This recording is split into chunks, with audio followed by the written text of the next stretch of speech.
Assalamu alaikum wa rahmatullahi ta'ala wa barakatuh. J'espère que vous allez bien et Inch'Allah ta'ala nous allons poursuivre aujourd'hui le cours du lundi donc sur le tawhid, la science de l'unicité de Dieu.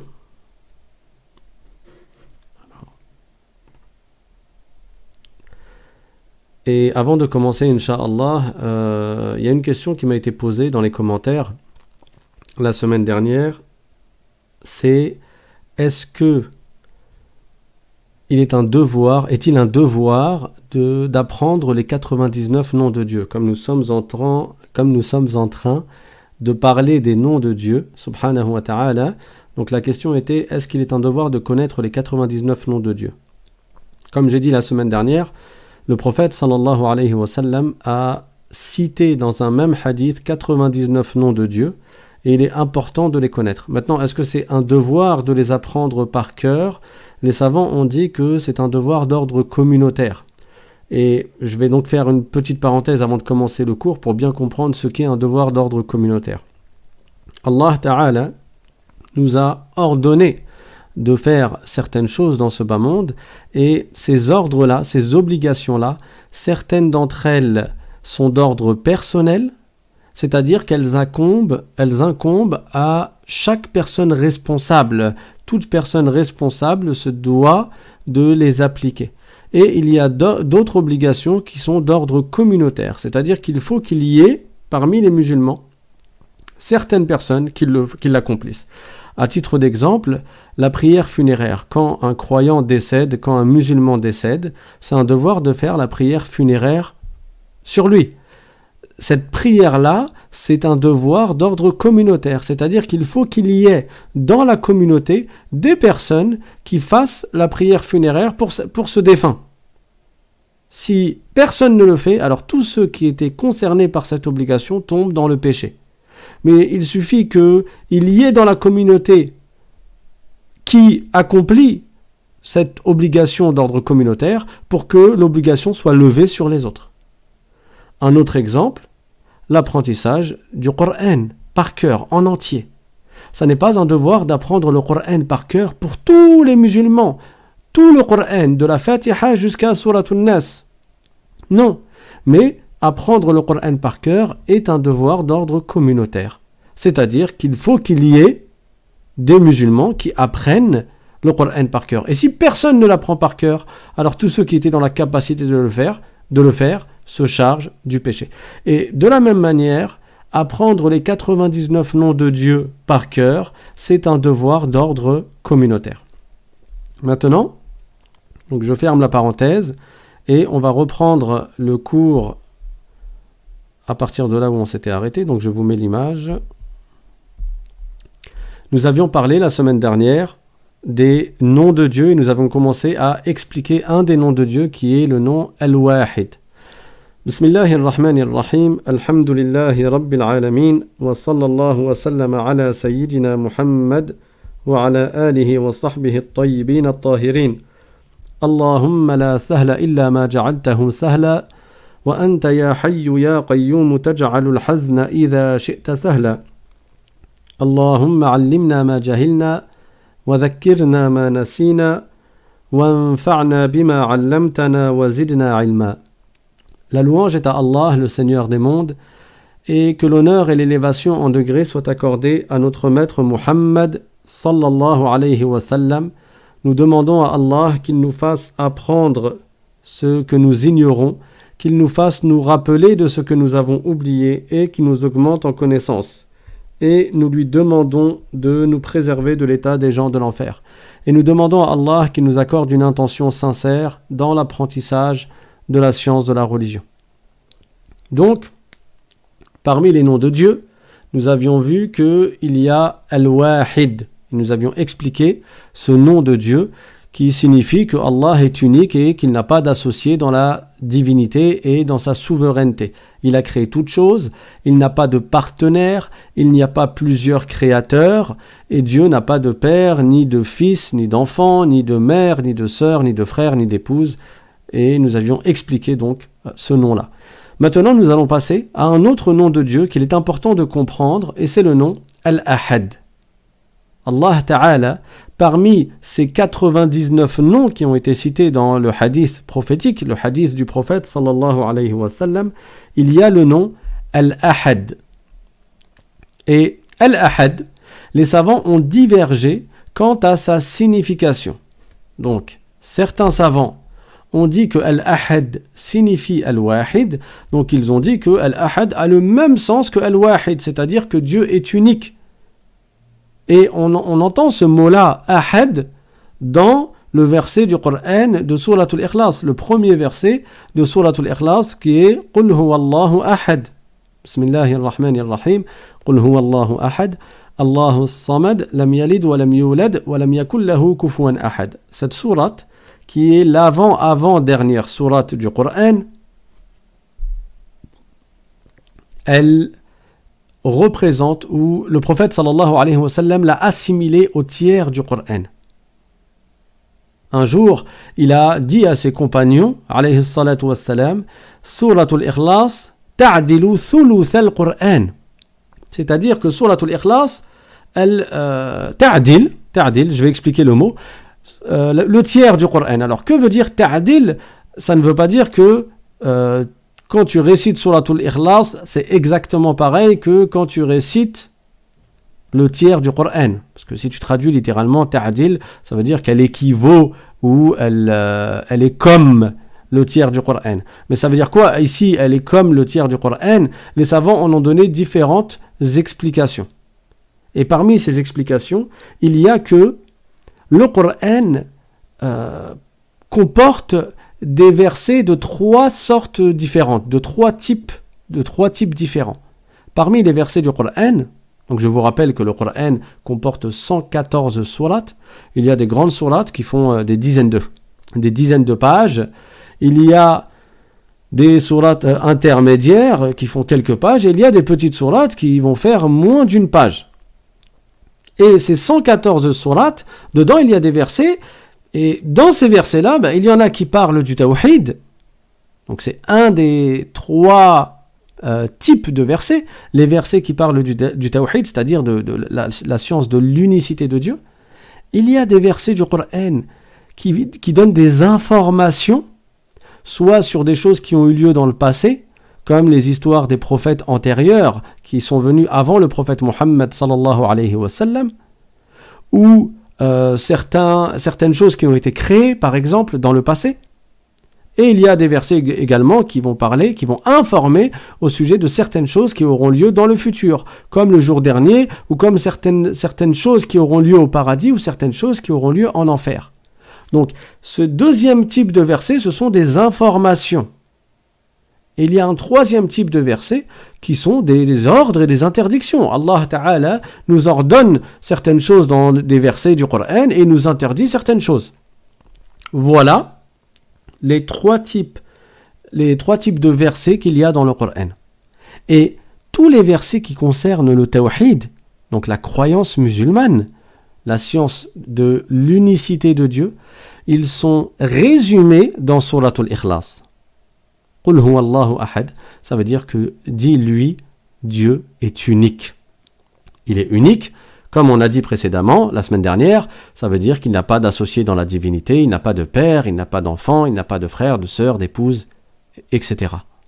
Allahu samad, c'est-à-dire que Allah n'a pas besoin de ses créatures et toutes les créatures ont besoin de Dieu.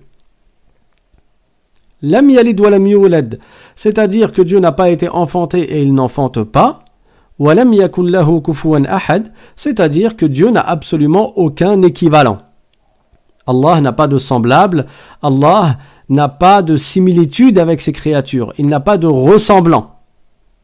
Et donc dans cette sourate, il y a le mot ahad qui montre et qui exprime l'unicité de Dieu. Et certains savants ont donc dit que al-ahad a la même signification que al-wahid. Et d'autres savants, ils en ont donné une autre définition. Et ils ont dit que al-ahad signifie celui qui ne se divise pas. Et on va voir que cette explication-là de ce nom de Dieu, elle implique beaucoup d'informations, beaucoup de sens.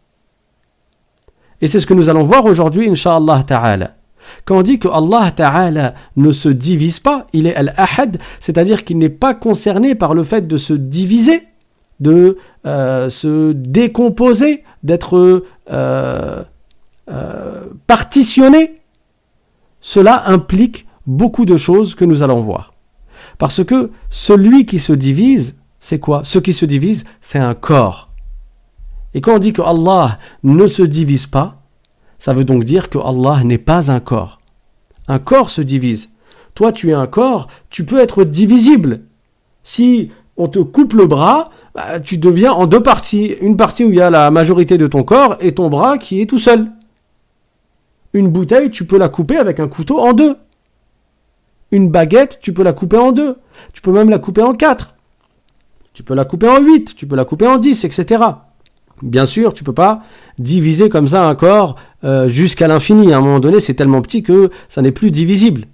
Mais les corps, ils se divisent. Et Allah Ta'ala, quand on apprend la signification de son nom, Al-Ahad, c'est-à-dire qu'il est celui qui ne se divise pas, on en comprend que Allah Ta'ala n'est pas un corps. Et c'est vrai, Dieu c'est le créateur des corps. Allah Ta'ala, c'est le créateur des corps. Et pour bien comprendre cela, on va voir c'est quoi la définition du corps. Et c'est là qu'on va bien comprendre que veut dire l'unicité de Dieu quand on dit que Dieu est unique et qu'il n'a absolument aucune ressemblance avec ses créatures. Comme dans le verset qui vient d'être cité, وَلَمْ يَكُنْ لَهُ كُفُوًا أَحَدٌ, c'est-à-dire que Dieu n'a absolument aucun équivalent. Il faut savoir que certaines personnes récitent ce verset, mais sans comprendre la portée de la signification du verset. Quand on dit que Allah n'est pas un corps, ça implique beaucoup de choses. Et c'est là où tu comprends que Allah Ta'ala n'a absolument aucune ressemblance avec quoi que ce soit, d'aucune manière que ce soit. Alors c'est quoi le corps? Le corps, les savants l'ont défini en disant, c'est tout ce qui a une longueur, une largeur et une profondeur. Donc toi tu es un corps. Le corps humain, c'est un corps. Mais ton téléphone, c'est un corps, parce qu'il a une longueur, une largeur, une profondeur. Même une feuille, c'est un corps. Une feuille A4, tu vois bien que ça a une longueur, une largeur, et ça a une profondeur, ça a une épaisseur. Même si elle est toute petite, cette épaisseur, il y en a quand même une. Toutes ces choses-là sont des corps. Pourquoi ce sont des corps? Parce qu'ils ont une longueur, une largeur et une profondeur. Alors, le stylo, c'est un corps. Tu vois qu'il a une longueur, une profondeur et une épaisseur. La table, c'est un corps. Elle a bien une longueur, une largeur et une profondeur. La feuille, c'est un corps. Elle a une longueur, une largeur et une épaisseur, même si l'épaisseur est très fine. Donc, ces corps-là que nous avons cités, ils ont des limites. On le voit et on l'observe. Et oui, les corps ont des limites. Que ces limites soient petites ou grandes. Allah Ta'ala, c'est lui qui a créé les corps et c'est lui qui a créé leurs limites. Donc Allah Ta'ala n'est pas un corps et il n'est pas concerné par la limite. Pourquoi? Parce que Dieu ne ressemble pas à ses créatures. Il a créé des corps très grands et le plus grand des corps que Dieu a créé, c'est le trône. Et le trône, c'est le toit du paradis. Le trône est situé au-dessus du paradis, sans être collé au paradis. Et le paradis est lui-même au-dessus des sept cieux, sans être collé au 7e ciel, sans être en contact avec le 7e ciel. Et les 7 cieux sont au-dessus de la terre. Et le trône, c'est le plus grand corps que Allah subhanahu wa ta'ala a créé. Allah Ta'ala dit dans le Coran وَهُوَ رَبُّ الْعَرْشِ الْعَظِيمِ, c'est-à-dire que Dieu est le Seigneur du trône Al-Azim, c'est-à-dire le trône majestueux. Et le prophète sallallahu alayhi wa sallam, dans un hadith, il a dit مَا السَّمَاوَاتُ السَّبْعُ فِي جَنْبِ الْكُرْسِيِّ إِلَّا كَحَلْقَةٍ فِي أَرْضٍ فَلَاهٍ وَفَضْلُ الْعَرْشِ عَلَى الْكُرْسِيِّ كَفَضْلِ الْفَلَاةِ عَلَى الْحَلْقَةِ. C'est-à-dire que les 7 cieux, comparés au piédestal, c'est comme un anneau dans un désert. Imagine les 7 cieux qui sont immenses. Certains savants ont dit que chaque ciel a une épaisseur de 500 ans, et entre un ciel et un autre, il y a une distance de 500 ans. Et le prophète sallallahu alayhi wa sallam a dit que les 7 cieux, comparés au piédestal, qui est Al-Kursi, qui est un corps qui est au-dessus des 7 cieux, c'est comme une bague ou un anneau dans un désert. Ça veut dire que les 7 cieux sont minuscules comparés à Al-Kursi. Et dans la suite du hadith, le prophète sallallahu alayhi wa sallam nous dit وَفَضْلُ الْعَرْشِ عَلَى الْكُرْسِيِّ كَفَضْلِ الْفَلَاتِ عَلَى الْحَلْقَةِ. C'est-à-dire, et le trône comparé au kursi, c'est comme le grand désert comparé à l'anneau. Donc imagine les 7 cieux qui sont comme un anneau dans un désert par rapport au kursi, et imagine le kursi qui est lui-même comme un anneau dans un désert comparé au trône. Ça veut dire que le trône est gigantesque et seul Allah sait sa superficie. Nous ne connaissons pas la superficie du trône. Ce que nous savons, c'est ce que le prophète sallallahu alayhi wa sallam nous a appris, ce qu'il nous a indiqué. Et parmi les choses que le prophète sallallahu alayhi wa sallam nous a indiqué, il y a que le trône est actuellement porté par 4 anges. 4 parmi les malaïkas. Et ces anges-là, le prophète sallallahu alayhi wa sallam a dit à leur sujet que entre le lobe de l'oreille de l'un d'entre eux et son épaule, il y a la distance de 700 ans à vol d'oiseau rapide. Ça, c'est la distance qu'il y a entre le lobe de son oreille jusqu'à son épaule. C'est une distance de 700 années à vol d'oiseau rapide. Donc imagine-toi le corps entier de cet ange-là. Et ils sont 4 anges à porter le trône. Donc le trône, c'est le toit du paradis, c'est le plus grand des corps. C'est donc un corps qui a des limites, qui a une superficie, et c'est une créature de Dieu. Et Dieu a créé des corps qui sont plus petits que le trône. Par exemple, il a créé les cieux et la terre, que nous avons cités dans le hadith du prophète sallallahu alayhi wa sallam, qui sont minuscules par rapport au trône, sachant que nous sommes tout petits par rapport aux cieux et à la terre. Et Dieu a créé des corps qui sont encore plus petits que cela, comme les êtres humains. Et il a créé plus petit que l'être humain, comme le grain de pois chiche. Et il a créé plus petit que le grain de pois chiche, comme le grain de sésame, habbatus sumsum ou bien simsim.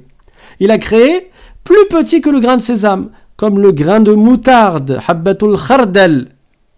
C'est quoi qui réunit toutes ces créatures-là, ou c'est quoi le point commun entre toutes ces créatures-là? C'est que ce sont des corps. Même si certains sont très petits et d'autres sont très grands, ça reste des corps qui ont une quantité, qui ont un volume. Et Dieu est le créateur des corps, il n'est pas un corps. Et dans tous ces exemples que je viens de citer, il faut savoir que le plus petit corps que Dieu a créé et qui est visible à l'œil nu, on l'appelle en arabe al-dharra. Al-dharra, c'est cette sorte de grain de poussière que l'on voit quand un rayon de soleil rentre dans une pièce par une fente. Tu vois, quand le soleil il rentre par une fente dans ta chambre et que la chambre elle est obscure, tu vois des milliers de mini-grains de grains de poussière. Ces grains de poussière-là, ça s'appelle dharra en arabe, et c'est la plus petite chose que Allah a créée et qui est visible à l'œil nu. Et c'est un corps. Ça a une longueur, une largeur, une profondeur. Tous les exemples que je viens de citer ont une longueur, une largeur et une profondeur. Donc pourquoi je dis tout ça? Pour bien comprendre que Allah qui a créé les corps n'est pas un corps. Et étant donné que Dieu n'est pas un corps, il a créé les caractéristiques des corps, il n'est pas concerné non plus par les caractéristiques des corps. Et c'est ça qu'il faut bien comprendre. Et c'est cela la croyance de chaque musulman. C'est cela la croyance de chaque croyant. Croire au tawhid, c'est croire en l'unicité de Dieu. Croire en l'unicité de Dieu, au fait que Allah est wahidun ahad, c'est croire que Dieu n'a absolument aucune ressemblance avec ses créatures et qu'il n'est pas lui-même une créature. Il a créé le ciel, Dieu n'est pas le ciel. Il a créé les hommes, Dieu n'est pas un homme. Il a créé les anges, Dieu n'est pas un ange. Il a créé la lumière, Dieu n'est pas une lumière. Il a créé l'obscurité, Dieu n'est pas une obscurité. Il a créé les corps, Dieu n'est pas un corps. Et pour expliciter cela, les savants, ils sont rentrés dans les détails pour faire une analyse clarifiée, on va dire, pour que les gens, ils se représentent bien à quel point il faut exempter Dieu de toute ressemblance avec ses créatures. Et les savants ont expliqué quelles sont les catégories de ce monde. Et Allah a fait que ce monde soit de 2 catégories. Il y a les corps que nous venons d'expliquer, et on pourrait élargir cela en disant les substances. Et il y a les attributs des corps. Les corps eux-mêmes sont de 2 sortes. Il y a les corps palpables et les corps impalpables. Donc les corps palpables et les corps impalpables, c'est quoi? Un corps palpable, c'est ce que tu peux toucher avec ta main et tenir, saisir avec ta main. Et un corps impalpable, c'est ce que tu ne peux pas saisir avec ta main. Pourquoi on dit qu'il y a des corps palpables et impalpables? Ceci est tiré du Coran. Allah Ta'ala, dans le Coran, il dit « Alhamdulillahi alladhi khalaqa as-samawati wal-arda wa ja'ala adh-dhulumati wan-nur » C'est-à-dire la louange est à Allah qui a créé les cieux et la terre et qui a créé les ténèbres, donc l'obscurité, et la lumière. Et les savants ont dit, les cieux et la terre, ce sont des corps palpables. Quand on parle des cieux ici, on ne parle pas de l'espace qu'il y a entre la terre et le premier ciel, l'espace dans lequel il y a les nuages, les avions y circulent, et quand il n'y a pas le Covid, et les oiseaux, etc. Non, on parle ici des 7 cieux qui sont les habitations des anges. Ces 7 cieux et la terre sont des corps palpables. D'ailleurs, le prophète sallallahu alayhi wa sallam nous a appris que la nuit du voyage nocturne et de l'ascension, quand le prophète sallallahu alayhi wa sallam est monté dans les cieux avec l'ange Jibril alayhi salam, les portes du premier ciel lui ont été ouvertes. Donc il s'agit bien d'un corps palpable. Dieu a créé les cieux et la terre, et ceci est un exemple de corps palpable. Et Dieu a créé les ténèbres et la lumière, et ce sont des exemples de corps impalpables. Parce que la lumière, on la voit, on voit bien que c'est un corps qui a une certaine superficie, qui a un certain volume. Mais est-ce que tu peux attraper la lumière avec ta main? Non. Pourquoi? Parce que c'est un corps impalpable. Donc, les cieux et la terre sont un exemple de corps palpable, et la lumière et l'obscurité sont un exemple de corps impalpable. Dieu a créé les corps, et il a fait que certains corps soient palpables et impalpables. Je répète la définition, le corps palpable, c'est ce qui peut être tenu par la main, c'est ce qui peut être saisi par la main, comme la pierre, comme les arbres, comme les êtres humains, comme la terre. Et le corps impalpable, c'est ce qui ne peut pas être tenu et saisi par la main, comme la lumière, l'obscurité, les anges, les djinns et l'âme. Alors la lumière et l'obscurité, Dieu les a créés, comme on vient de le voir dans le verset de Surat Al-An'am. Alhamdulillahi alladhi khalaqa as-samawati wal-ard wa ja'ala adh-dhulumati wan-nur. Les anges, ce sont des créatures que Dieu a créées à partir de lumière. Le prophète sallallahu alayhi wa sallam a dit dans un hadith Khuliqatil malaikatu min nur, c'est-à-dire les anges ont été créés à partir de lumière. Les djinns, ce sont des créatures qui ont été créées à partir du feu, d'un feu pur qui a une flamme sans fumée. Le prophète sallallahu alayhi wa sallam a dit au sujet des djinns wa khuliqal jannu min marijin min nar. C'est-à-dire que les djinns ont été créés à partir d'un feu qui a une flamme sans fumée. Les anges, ce ne sont pas des mâles ni des femelles, hein. Ce sont des créatures honorées, ce sont tous des croyants, des musulmans vertueux, ils obéissent à Dieu, comme il dit dans le Coran, c'est-à-dire que les anges ne désobéissent jamais à Allah dans ce qu'il leur ordonne, et ils font tout ce qu'il leur est ordonné de faire. Par contre, les djinns, non, les djinns, certains parmi eux sont des musulmans, des croyants, et d'autres parmi les djinns ne croient pas en Dieu. Et c'est eux qu'on appelle les shayatin, les diables. Et le chef des shayatin, il s'appelle Iblis. On l'appelle Iblis. Et c'est l'ancêtre des djinns. C'est le premier des djinns. Ce sont des créatures. Les anges sont des corps impalpables. Tu ne peux pas l'attraper avec ta main. Les djinns sont des corps impalpables. On ne les voit pas sous leur véritable apparence. Et l'âme, c'est également une créature qui est impalpable, un corps qui est impalpable. Allah Ta'ala dit dans le Coran au sujet de l'âme, قُلِ الرُّوحُ مِنْ أَمْرِ رَبِّي وَيَسْأَلُونَكَ عَنِ الرُّوحِ قُلِ الرُّوحُ مِنْ أَمْرِ رَبِّي وَمَا أُوتِيتُم مِنَ الْعِلْمِ إِلَّا قَلِيلًا. C'est-à-dire, ils t'interrogent au sujet de l'âme. Dis-leur que l'âme relève de l'ordre de mon Seigneur. Yani vous ne savez pas la réalité des âmes. C'est Allah qui sait. وَمَا أُوتِيتُم مِنَ الْعِلْمِ إِلَّا قَلِيلًا. Et ce qui vous a été accordé comme connaissance, c'est peu. Il ne vous a été accordé que peu de connaissances. Voilà, on n'en sait pas énormément sur l'âme. Mais ce qu'on sait, c'est que c'est une créature de Dieu. Et quand l'âme, elle est dans notre corps, nous sommes vivants. Et quand l'âme quittera notre corps, nous serons morts. Donc les corps, qu'ils soient palpables ou impalpables, ce sont des créatures de Dieu. Dieu a créé les corps palpables. Il n'est pas un corps palpable. Il a créé les corps impalpables. Il n'est pas un corps impalpable.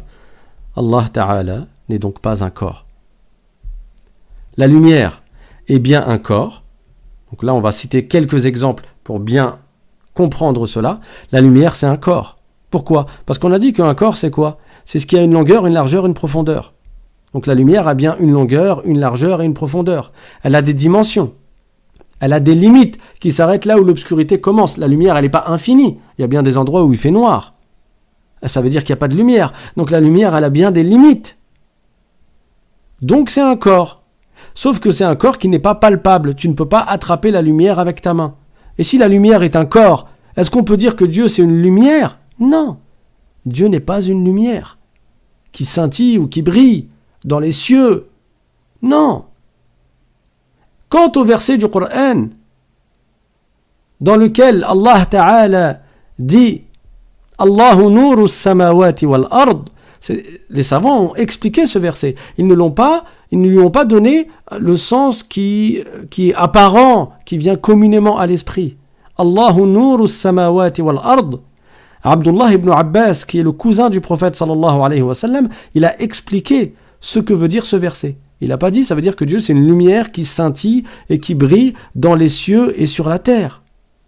Mais il a dit que cela veut dire Allahu hadi ahli samawati wa humul malaika wa ahli al-ard wa humul muslimuna min al-insi wal jinn.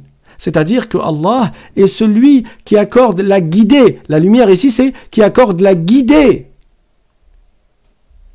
à ceux qui sont dans les cieux et qui sont les anges, qui sont tous des croyants, et aux croyants sur terre qui sont les musulmans parmi les êtres humains et parmi les djinns.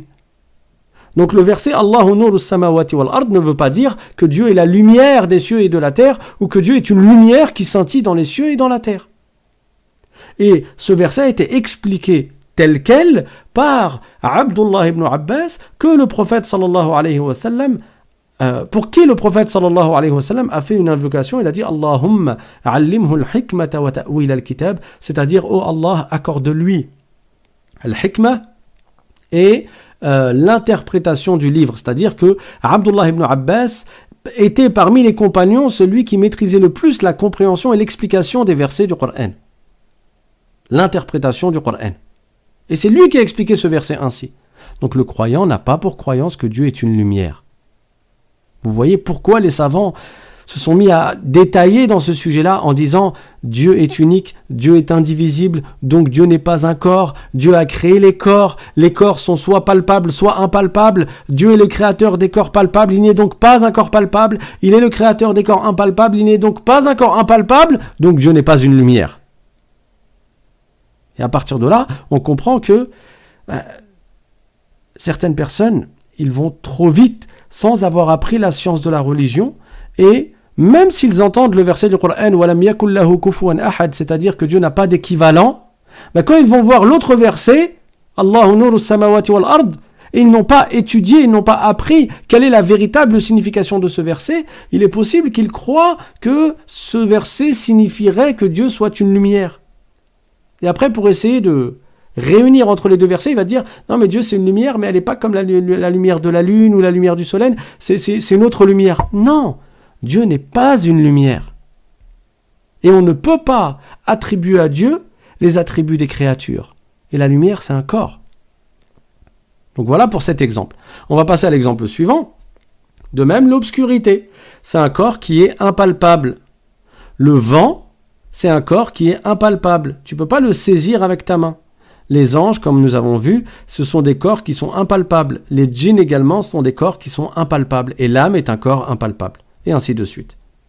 Donc, chaque corps, parmi ceux que nous avons cités, et les autres, chaque corps a des limites, qu'elles soient petites ou grandes.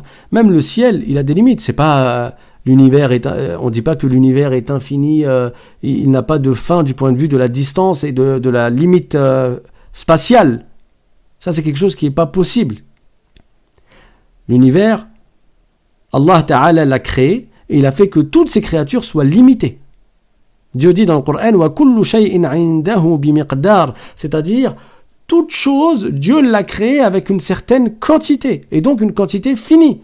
Même le trône qui est le plus grand des corps et qui est beaucoup plus grand que les cieux et la terre et qui est plus grand que le paradis, il a une limite, il a une quantité. Wa kullu shay'in 'indahu bimiqdar, c'est-à-dire que toute chose, Allah l'a créée avec une quantité, avec une limite.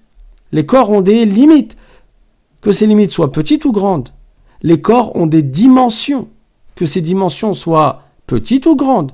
Les corps ont des quantités et ils ont un volume. Et comme on a dit que Allah n'est pas un corps, qu'est-ce qu'on peut en déduire? Que Allah n'est pas concerné par les limites. Il n'est pas concerné par les dimensions. On ne dit pas que Dieu est grand par la taille. Dieu n'est pas concerné par la quantité. Dieu n'est pas concerné par le volume. Parce que ces choses-là sont propres aux créatures, sont propres au corps. Or, parmi les noms de Dieu, il y a Al-Ahad. Et Al-Ahad veut dire que Allah n'est pas concerné par le fait de se diviser parce qu'il n'est pas un corps. Allah Ta'ala dit dans le Coran wa kullu shay'in 'indahu bimiqdar, c'est-à-dire Allah a créé toute chose selon une quantité. Par conséquent, Allah a créé les corps palpables, il n'est pas un corps palpable. Allah a créé les corps impalpables, il n'est pas un corps impalpable, et donc Allah n'est pas un corps. Vous avez compris? Il n'a pas de quantité, il n'a pas de dimension, il n'est pas concerné par la longueur, par la profondeur, par la taille. Il n'a pas de volume, ni petit, ni grand. On ne dit pas, c'est un grand corps qui est infini, et il n'a pas de forme, ni d'image, ni d'apparence, il n'est pas concerné par la limite. Alors je vais reprendre les deux dernières phrases, parce qu'elles sont riches de sens, ou les trois d'ailleurs.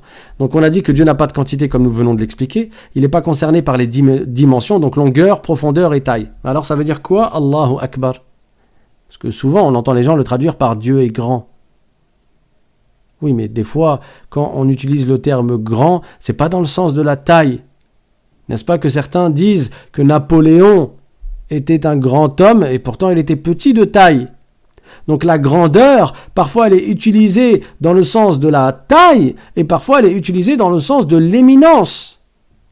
Et ce qui est visé par Allahu Akbar, c'est que Dieu est plus éminent que tout autre. Dieu est plus puissant que tout autre. Dieu est plus savant que tout savant. Wa fawqa kulli dhi ilmin alim. C'est-à-dire que toute personne qui a une science, il y a qui a plus de science qu'elle. Et Allah est celui qui a la science de toutes choses. Et rien n'échappe à sa science. Tous ces sens-là sont compris de la parole de dhikr qui est Allahu Akbar, que l'on récite lorsqu'on entre dans la prière par exemple. Allahu Akbar, ça veut dire que Dieu est plus éminent que tout autre, que Dieu est plus puissant que tout autre, que Dieu sait plus que tout autre. Mais Dieu, il n'est pas concerné par la taille. Ça ne veut pas dire que Dieu est grand par la taille, qu'il serait immensément grand par la taille. Pourquoi? Parce que cela impliquerait que Dieu soit un corps qui a une quantité, qui a un volume, qui a une forme. Or, Allah est le créateur des corps, des quantités, des volumes et des formes. Et Dieu est unique, il ne ressemble pas à ses créatures. Donc, on ne dit pas que Dieu est un grand corps qui est infini. Et on n'attribue pas à Dieu la forme ou l'image ou l'apparence.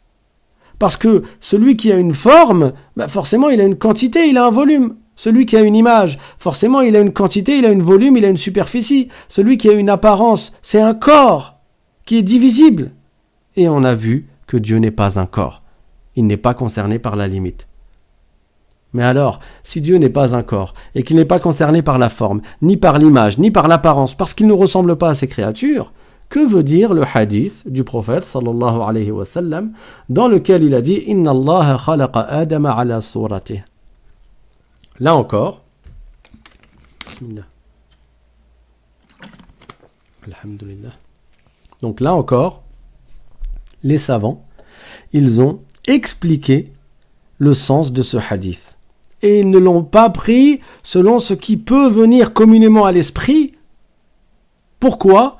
Parce que les versets du Coran et les hadiths du prophète sallallahu alayhi wa sallam, si leur sens apparent laisse croire une quelconque ressemblance entre Dieu et ses créatures, les savants ont interprété ces versets et ces hadiths de sorte à ne pas attribuer à Dieu des attributs des créatures, à ne pas attribuer à Dieu une ressemblance avec ses créatures. Parce que la règle en islam, c'est la ilaha illallah. Il n'y a pas d'autre Dieu que Dieu, et donc Dieu n'a absolument aucune ressemblance avec ses créatures.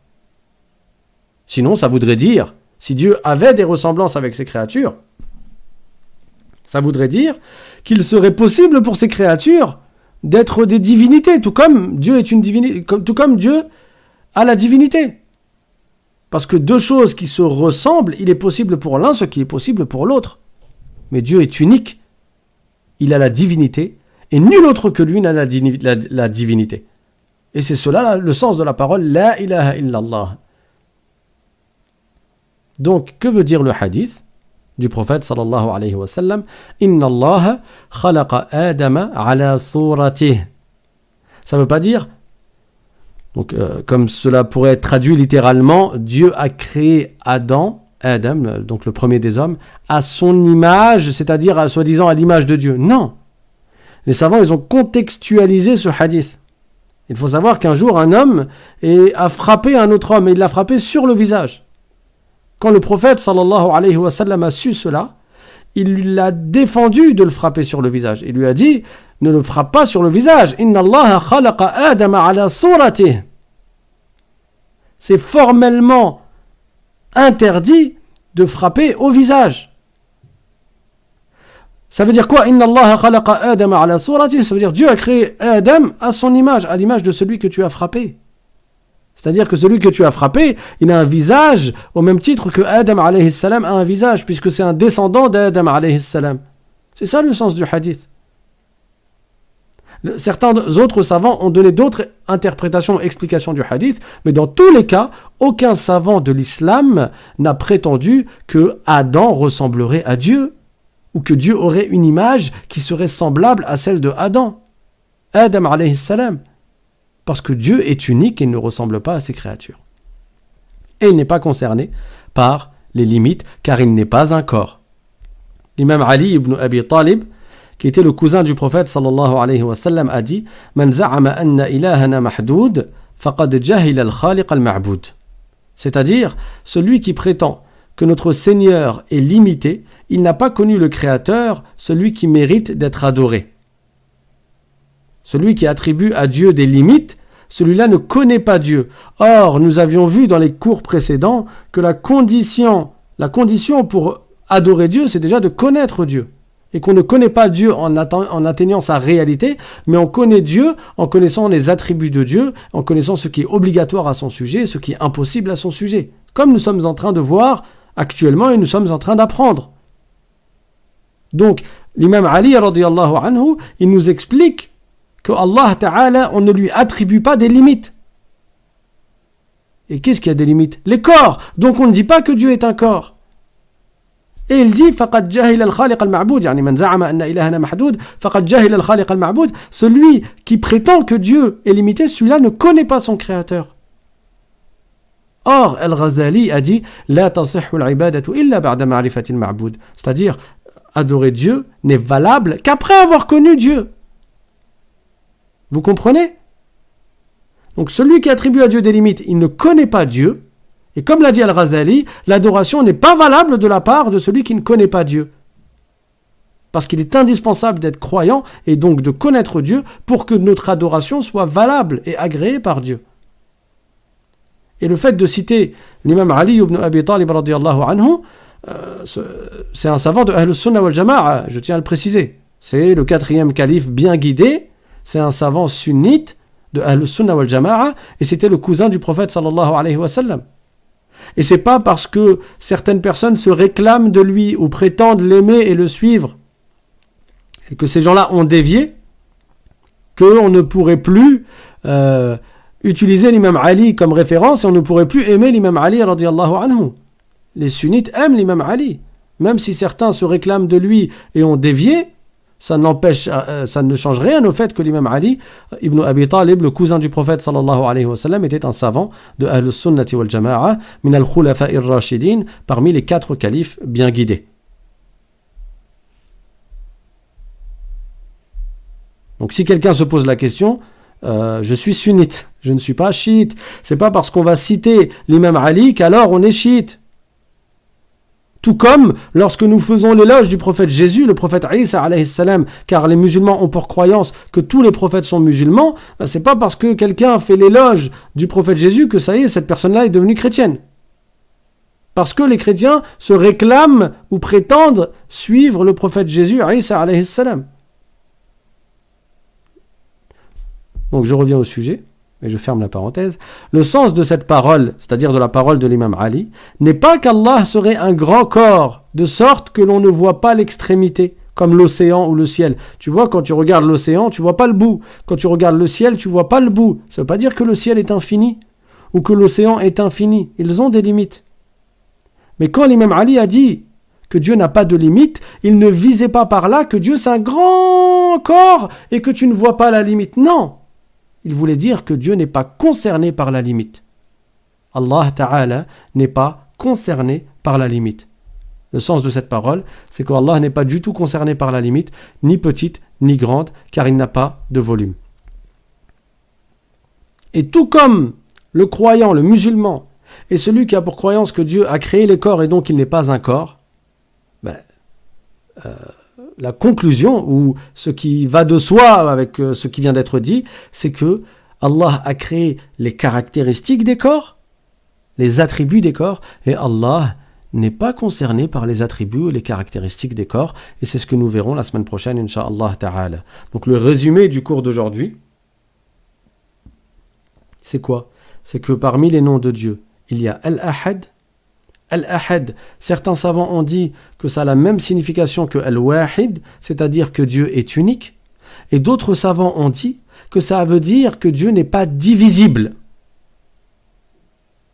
Il n'est pas partitionnable. Je ne sais pas si on peut dire ce mot-là, ou si ce mot existe.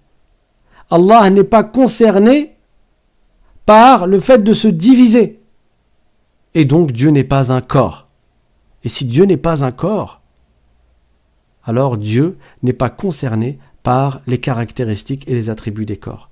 Dieu n'est pas une lumière, Dieu n'est pas un homme, Dieu n'est pas un ange, Dieu n'est pas un volume, Dieu n'est pas une quantité, Dieu n'est pas concerné par les limites. Tout cela est tiré du nom de Dieu, Al-Ahad. Quand tu apprends la signification des noms de Dieu, tu apprends à savoir qui est Dieu. Voilà, on va s'arrêter là pour aujourd'hui. Et je laisse quelques minutes pour ceux qui ont des questions. Inch'Allah ta'ala. Walhamdulillahi rabbil alamin. Wa sallallahu wa sallam ala sayyidina Muhammadin taha al-amin. Wa ala alihi wa sahbihi at-tayyibin at-tahirin.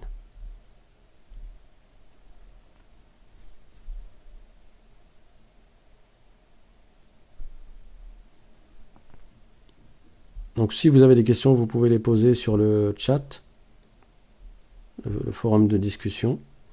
Et pour ceux qui ont des questions qui sont assez particulières ou privées, posez-les plutôt par mail parce que je n'y répondrai pas ici. Barakallahu fikum.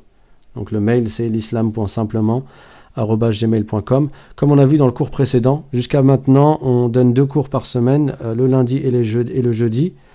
Le lundi c'est sur le tawhid, la croyance. Le jeudi c'est sur le chapitre de la purification et la prière. Donc nous avons fini de parler de la petite ablution. Et nous allons parler, Inch'Allah, très bientôt, donc jeudi, Inch'Allah, de la grande ablution. Et donc nous avons parlé de rajouter un troisième cours parce que nous sommes dans une période de confinement, encore une fois. Donc pour accélérer la cadence et plus profiter de notre temps. Donc il y a un questionnaire qui va vous être envoyé pour faire un sondage sur WhatsApp. Je vous invite à y répondre, barakallahu fikum. Plus il y a de gens qui répondent et plus on pourra jauger quel jour on rajoute le troisième cours. D'accord ? Donc le questionnaire va vous être envoyé par WhatsApp. N'hésitez pas à y répondre. Barakallahu fikum. Également pour l'horaire. Donc je ne sais pas, comme il y a eu un changement d'horaire maintenant, est-ce que l'horaire de 20h vous convient ou est-ce que vous préférez plus tôt ou bien plus tôt, vous n'êtes pas encore rentré à la maison pour ceux qui travaillent encore. Inch'Allah, vous nous le direz dans le sondage qui vous sera envoyé.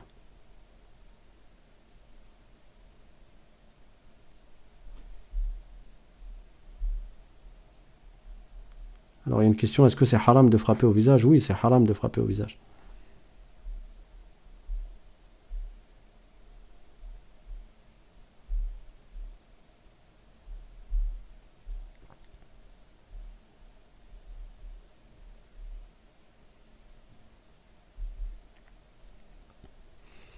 Alors l'eau, c'est un corps qui est palpable. Tu peux prendre de l'eau dans ta main, n'est-ce pas ? Tu la sens. Tu arrives à tenir l'eau dans ta main.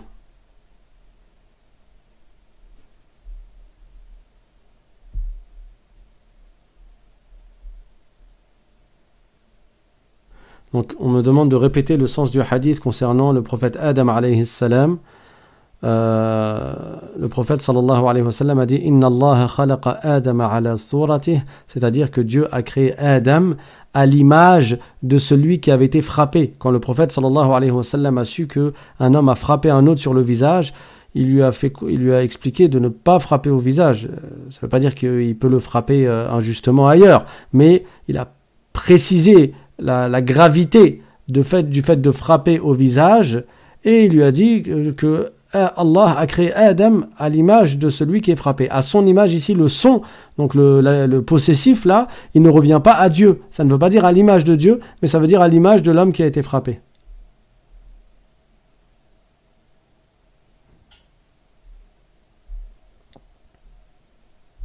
Donc les questions qui sont très hors sujet, Inch'Allah, posez-les-moi plutôt par mail pour ne pas disperser les idées et la compréhension.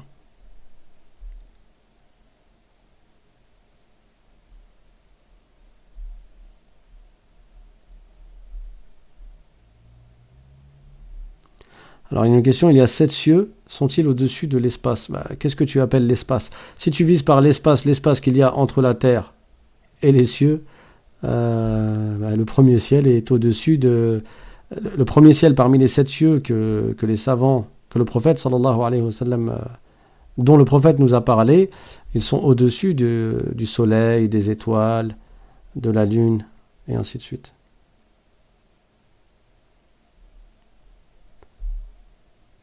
Alors, il y a une question, qu'en est-il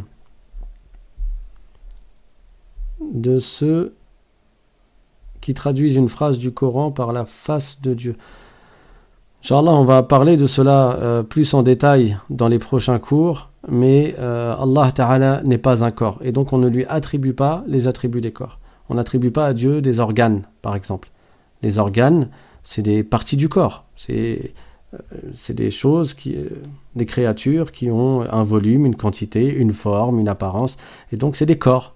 C'est des parties du corps et ce sont également des corps. Si quelqu'un te coupe la main, ta main elle est toute seule, c'est un corps qui a un volume. Donc même si la main du singe et la main du chien qui est une patte, c'est pas la même chose que la main de l'être humain, mais ça reste des corps. Donc il y a quand même une similitude par le fait que ce sont des corps. Et pareil pour les faces et les visages, etc. Donc les savants, ils ont expliqué les versets du Coran par autre que le sens apparent, quand le sens apparent revenait à attribuer à Dieu des attributs des créatures ou des caractéristiques des créatures. Alors il y a une question, est-ce que c'est possible de donner le cours à partir de 22h ? Je pense que 22h, ça fait tard pour beaucoup de gens. De toute façon, vous répondrez au questionnaire, Inch'Allah, au sondage.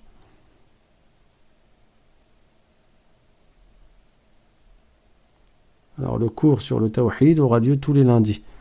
Le cours sur la purification et la prière aura lieu tous les jeudis. Et on va rajouter un troisième cours sur quel sujet nous verrons, Inch'Allah, le jour où on le rajoutera.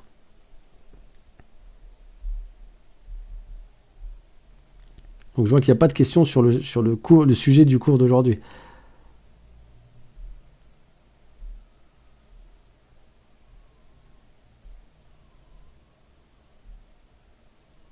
طيب. Barakallahu fikum. Donc on va s'arrêter là du coup. Moi je vous dis à jeudi Inch'Allah Ta'ala. Et pour ceux qui ont d'autres questions, envoyez-les sur le mail. Bi'idhnillah. Barakallahu fikum. Walhamdulillah wa sallallahu wa sallam ala rasulillah. وعلى آله وصحبه ومن والاه سبحان ربك رب العزة عما يصفون وسلام على المرسلين والحمد لله رب العالمين والسلام عليكم ورحمة الله وبركاته